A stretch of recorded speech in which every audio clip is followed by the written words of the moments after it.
I spent 7 years helping my parents build what they always called our family's dream home. The day they handed it to my younger brother, they looked me in the eyes and told me to start over. I wish I could say I argued. I wish I could say I fought back. Instead, I simply picked up my car keys, walked out the front door, and left without saying a word. What none of them realized was that by the next morning, everything they thought they owned would legally belong to only one person: me. If you're wondering how a family could betray their own son so completely, believe me, I used to ask myself the same question. My name is Daniel. I'm 34 years old, and for most of my adult life, I believed that being the responsible child meant making sacrifices without expecting anything in return. My younger brother, Ryan, had always been different. He was the golden child. If Ryan wanted something, my parents somehow found a way to give it to him. If I wanted something, I was told to be patient, to work harder, or to think about the family first. When Ryan totaled his first car, my parents bought him another one within a week. When I needed help paying for graduate school, they told me loans would build character. Back then, I convinced myself it wasn't favoritism. I told myself they loved us differently. Looking back now, I realized they simply expected me to carry responsibilities that Ryan never had to face. For years, I worked overtime, skipped vacations, postponed buying my own home, and quietly transferred money whenever my parents said the construction budget had gone over. Every payment came with the same promise. This is your family home too. Those words became the reason I kept saying yes. So when my mother invited everyone to celebrate the completion of the house, I actually believed we were gathering to celebrate something we'd built together. Relatives filled every room. Neighbors came to admire the beautiful property. My father stood proudly in the living room, smiling as though every brick represented the family's success. Then my mother tapped her glass with a spoon. "I have a special announcement," she said with a smile. She reached for Ryan's hand. "We've decided this house belongs to Ryan now. One day he'll raise his family here and continue our legacy." The room erupted into applause. Then she looked directly at me. "As for you, Daniel, you're responsible. You'll figure things out. It's time for you to start over." The applause continued.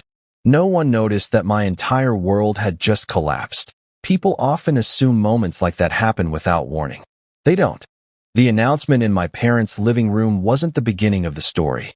It was simply the first time they stopped pretending to treat Ryan and me the same.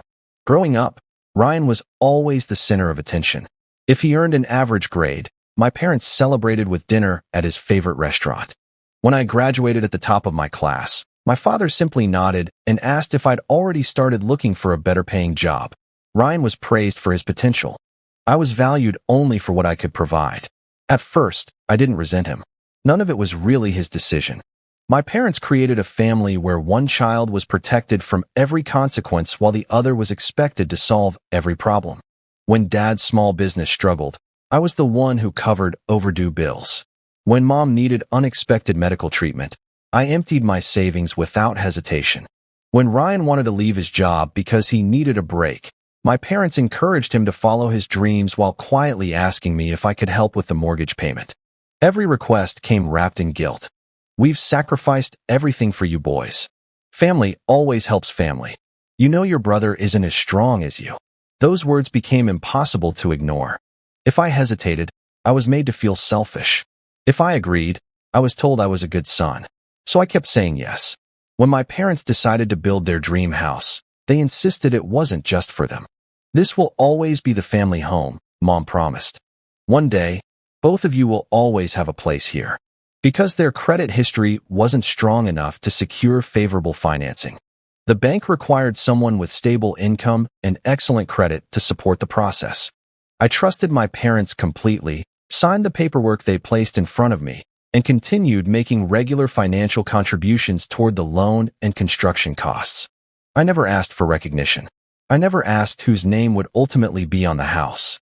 I believed their promises mattered more than paperwork. Looking back, I wasn't just paying for walls and a roof. I was paying for the hope that one day my parents would look at me with the same pride they reserved for Ryan. Instead, the closer the house came to completion, the more invisible I became, and by the night of the celebration, I realized I had spent years financing a dream that everyone expected me to walk away from without a single question, that I barely remember the drive away from my parents' house that night. The applause, the smiles, and my mother's words kept replaying in my head. Asterisk, it's time for you to start over. Asterisk, by the time I reached my apartment, the shock had turned into exhaustion. It wasn't the nicest place, a small one-bedroom on the edge of town with aging furniture, a tiny kitchen, and windows that overlooked a busy parking lot. I had planned to move out once the family home was finished. Now, for the first time, I was grateful I hadn't given up the lease. I sat in silence for hours, wondering how years of loyalty could disappear in a single sentence. Part of me wanted to call my parents and demand an explanation. Another part already knew the answer. In their eyes, I had always been the dependable son, the one who would adapt, forgive, and quietly carry the burden. So I made a different decision. I wouldn't beg for fairness. I wouldn't argue with people who had already made up their minds. The following morning, I went to work as if nothing had happened. I stayed late, finished projects that had been sitting on my desk for weeks, and accepted a freelance consulting job I'd been putting off. The extra income wasn't because I was desperate. It was because I wanted complete financial independence from my family. In the evenings, I enrolled in online leadership and real estate finance courses I'd been postponing for years. Instead of replaying old conversations, I focused on learning skills that could build a better future. For the first time in a long while, every decision I made was for myself. The loneliness didn't disappear overnight. Some evenings the apartment felt painfully quiet, and I caught myself reaching for my phone before remembering there was no family conversation waiting for me. Still, each passing day brought a little more clarity. I couldn't change how my parents saw me, but I could decide how I saw myself. And while they celebrated a house they believed belonged to my brother, I quietly began rebuilding a life that no one else would ever control. The morning after the housewarming, my phone started vibrating before I had even finished my first cup of coffee. At first, I ignored it. Then it rang again, and again. By the time I looked at the screen, there were 12 missed calls from my mother, 6 from my father, and 3 from Ryan. For a moment, I wondered if someone had been hurt. Then my phone buzzed with a text from Ryan. "Call us now." A few seconds later, another message appeared from my mother. "There must be some mistake. Please answer." I still didn't respond. 5 minutes later, an unfamiliar number appeared on my screen. "Mr. Carter?" a calm voice asked. "This is Jennifer Collins from Anderson & Brooks Law Firm. We represent First National Bank regarding the property your parents recently occupied. We'd appreciate it if you could come by our office today. There are several legal documents that require your review." My stomach tightened. I had almost forgotten about the paperwork I had signed years earlier when the construction loan was approved. Back then, the bank had refused to finance the project unless someone with stable income and excellent credit accepted legal responsibility. My parents had assured me it was only a formality. At the law office, Ms. Collins placed a thick folder on the conference table. "I don't believe your family fully understood how the transaction was structured," she said gently. She slid the property deed, mortgage agreement, and ownership records toward me. Every document carried the same name, mine. Because I had been the primary borrower and legal owner from the beginning, no transfer had ever taken place. Legally, my parents had no authority to give the house to Ryan, or to anyone else. As I stared at the papers, my phone rang again. This time, it was my father. When I answered, his confident voice was gone. "Son," he said quietly, struggling to find the words. "The lawyer just explained everything." He paused. "We need to talk." For the first time in my life, the people who had always expected me to fix their problems finally understood that the future of their dream house depended entirely on the son they had told to walk away. That we agreed to meet at the law firm's conference room that afternoon. When I walked in, my parents and Ryan were already there. The confidence they had worn at the housewarming party was gone. My mother looked exhausted from crying. My father couldn't meet my eyes, and Ryan sat with his arms folded, refusing to look in my direction. Ms.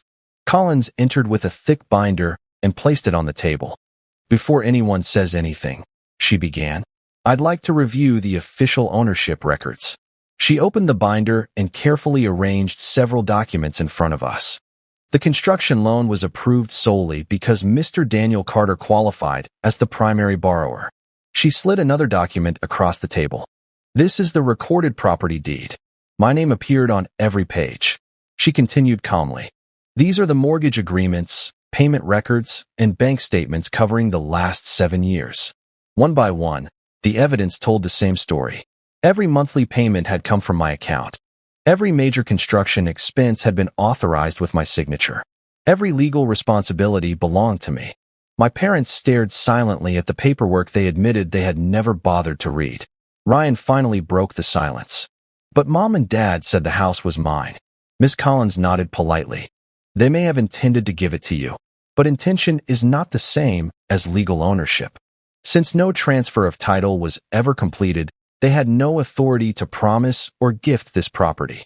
The room fell completely silent. For the first time, my father looked directly at me. "I thought," he whispered, his voice shaking. "I thought everything would automatically become ours once the house was finished." Miss Collins gently shook her head. "The documents everyone signed clearly explain otherwise." She handed my parents copies of every agreement, complete with signatures and dates. There were no hidden clauses, no technical loopholes, and no misunderstanding. Only years of assumptions that had finally collided with reality. My mother wiped away tears before speaking. "We never meant for this to happen." I took a slow breath before answering. "It didn't happen because of one mistake." I looked at each of them in turn. "It happened because, for years, you believed my sacrifices belonged to the family while my future didn't." No one argued. There was nothing left to dispute.